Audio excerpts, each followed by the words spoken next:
Bom dia! Está começando o programa Médico da Família. Hoje é quarta-feira, dia 6 de agosto. Infecção hospitalar é qualquer tipo de infecção adquirida após a entrada do paciente em um hospital. Ela ocorre por causa da presença de bactérias, vírus e outros micro-organismos, que podem ser transmitidos de uma pessoa para outra dentro das unidades de saúde ou mesmo no hospital, podendo causar diferentes problemas à saúde do paciente. As comissões de controle hospitalar são as que atuam em clínicas, hospitais e têm como objetivo controlar as infecções por meio de ações que buscam a prevenção e a redução da incidência desse tipo de contaminação. No programa de hoje, eu converso com a enfermeira responsável pela Comissão de Controle de Infecção Hospitalar do Hospital do Coração de Mato Grosso do Sul, Nayana Cris Machado. Nayana, muito obrigado pela sua presença. Eu falei um pouquinho, mas eu queria que você explicasse para a gente o que é essa tal de infecção hospitalar, de uma forma que nossos telespectadores entendam. Bom dia, doutor. Agradeço a oportunidade pelo Hospital do Coração para falar de um tema tão importante que é a questão da infecção hospitalar. Hoje a gente está desusando esse termo infecção hospitalar, porque parece muito que o paciente ele entra no hospital e ele adquire essa infecção. E a infecção está muito relacionada aos procedimentos que vão ser realizados, à assistência que vai ser prestada a esse paciente. Então, são infecções relacionadas à assistência, ao cuidado que esse paciente vai ter e principalmente aos procedimentos em que ele vai ser submetido. Então não se usa mais o termo infecção hospitalar? Isso, nós estamos utilizando esse que nós acreditamos ser mais apropriado para a questão da infecção ser relacionada aos procedimentos e não apenas à entrada desse paciente dentro de uma instituição hospitalar. Então seria uma infecção de procedimento, vamos dizer assim? Hoje o termo mais utilizado é infecção relacionada à assistência à saúde, porque hoje se fazem assistência à saúde dentro de, no próprio lar, no próprio domicílio. Hoje nós temos empresas de home care, outras instituições e não apenas hospital. E essa infecção, então, ela acontece com os pacientes que são submetidos a procedimentos dentro de diversas situações, procedimentos de saúde. E, Nayana, como que surgem essas infecções? Essas infecções, como eu falei, são relacionadas muito a procedimentos, à assistência que a gente presta ao paciente e aos cuidados que ele vai ser submetido. Então, eu tenho procedimentos, o paciente vai ser submetido, por exemplo, a uma sondagem vesical, devido a algum problema que ele tem, ou para controle de débito urinário, ou durante um procedimento cirúrgico. Se eu não adotar boas práticas, se eu não tiver os cuidados tanto na hora da passagem do procedimento, quanto durante a manutenção dessa sonda, eu posso fazer com que esse paciente venha desenvolver, por exemplo, uma infecção urinária. Então, são muito relacionados a esse tipo de cuidado, ao tipo de procedimento. E quais são os agentes causadores mais comuns?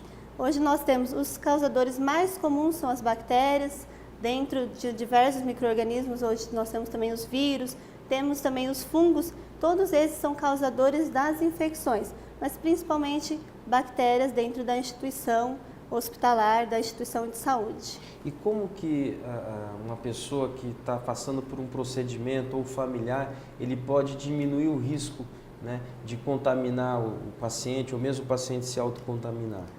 Hoje, a Comissão de Infecção, de Controle de Infecção, ela tem um papel muito importante, inclusive na orientação quanto aos visitantes dentro do hospital, a própria família que acompanha o paciente, nessa questão de cuidado com o paciente em relação à transmissão de infecção. Precisa-se trabalhar muito com questões de rotinas, de boas práticas, a família acompanhando isso, sabendo da importância da higienização das mãos como uma medida extremamente eficaz dentro do controle de infecção, higienização seja higienizando, lavando com água e sabonete, seja utilizando o produto do álcool gel, sempre ao entrar dentro do hospital, sempre ao cuidar de um paciente, ao acompanhá-lo, ao sair da unidade de saúde, isso é importante, essa medida.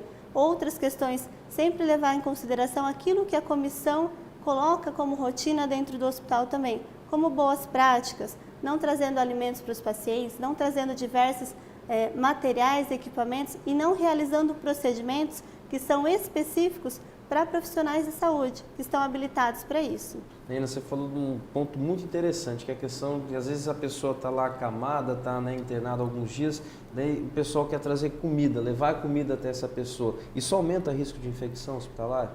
Nós falamos muito hoje da questão da importância de que dentro do hospital tudo que entre no hospital seja fornecido pela instituição, principalmente porque nós não sabemos as técnicas de manipulação desses alimentos, o que vai ser fornecido ao paciente, que pode desenvolver algum problema como uma diarreia relacionado a uma alimentação que veio de uma forma preparada inapropriadamente, que veio de uma forma sem a temperatura adequada, isso já eleva sim. Então, dentro da instituição existem pessoas que são treinadas, capacitadas já para preparo de alimentos, para entrega dos alimentos, para entrega inclusive dentro da temperatura adequada ao paciente. Então, apesar da boa intenção, levar alimentos para um doente dentro do hospital, de jeito nenhum? Não é o ideal, por isso que deve-se trabalhar com a nutrição do hospital. Os hospitais hoje contam com equipes maravilhosas de nutrição que ajudam esse suporte. Muitas vezes o paciente, pelo tempo de internação dele, ele já tem algumas dificuldades em relação à aceitação de algum tipo de alimento e por isso ele precisa que essa equipe esteja vendo esse paciente e possa favorecer e produzir outras formas de alimentos, outros tipos de... oferecer a esse paciente outra forma para que ele venha se sentir satisfeito e ele evite com que esse trânsito de alimento dentro do hospital trazido de fora.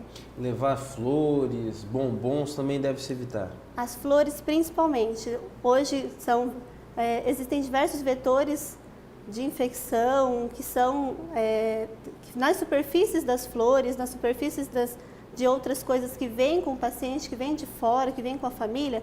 Então, dentro do hospital não é permitido trazer flores, principalmente quando muitas vezes nós temos algumas famílias que querem trazer. Então, isso fica na internação, no setor de internação. Quando o paciente sair de alta, ele vai levar essas flores para lá. A gente já tem estudos que mostram as superfícies das flores, algumas bactérias que crescem, sem contar em outros vetores, como formigas que vêm junto com essas flores também, que passam em diversos locais e acabam contaminando o paciente, contaminando uma ferida, contaminando algum dispositivo que esse paciente tenha. Por que as comissões de controle de infecção hospitalar, explica pra gente, batem tanto na questão de lavar as mãos frequentemente? Explica por que é tão importante essa lavagem de mãos e da forma correta também. A questão da higienização das mãos, hoje a gente está também utilizando mais esse termo higienização, que é um termo bem abrangente. Quando eu falo higienização, eu estou falando em relação ao uso de álcool gel, eu estou falando em relação também à lavagem com água, com sabonete, eu estou falando com o uso de outros antissépticos para a higienização. Isso tem níveis de evidência importantíssimos, cientificamente comprovados, falando que a higienização das mãos ela está diretamente relacionada ao controle de infecção, é uma das medidas mais eficazes, inclusive, para isso. E relativamente simples. E relativamente simples e com custo muito barato. Hoje nós vemos que a nossa própria pele ela tem diversos micro-organismos que nos ajudam, mas também que eles começam a contaminar nossas mãos.